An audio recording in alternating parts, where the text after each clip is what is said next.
সকলের স্যার, এই দেশ সবাই চিন্তা করুন, আপনাদের মা বোন ভাই সবাই আছে স্যার। স্যার কেউ অন্তত গুলিটা ছাড়েন না স্যার, কিছু করবো না স্যার একটা ক্ষতি স্যার কেউ করবেন না স্যার, আপনাদের এদিকে অ্যাটাক করবেন না স্যার।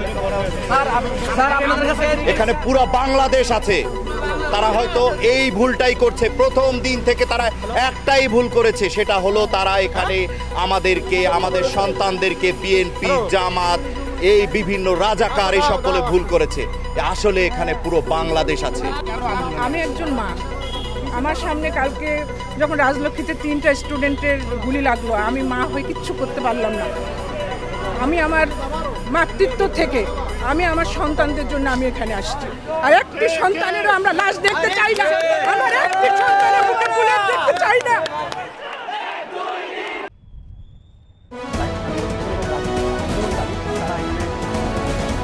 তবে সেনাবাহিনী এখানে অবস্থান নেওয়ার কারণে খুব একটা সামনে আসছেন না, বেশ দূর থেকেই তারা ওখানে পতাকা উড়িয়ে এবং আন্দোলনের পক্ষে স্লোগান দিচ্ছেন। এবং অন্যদিকে আরেকটু সামনে যে মোড়টি, সেখানেও আমরা দেখতে পাচ্ছি যে আন্দোলনকারীদের আরেকটি অংশ সেখানে জমায়েত হয়েছে এবং সেখানেও তারা লাঠিসোঁটা নিয়ে বিভিন্ন রকম স্লোগান দিচ্ছে আন্দোলনের সপক্ষে।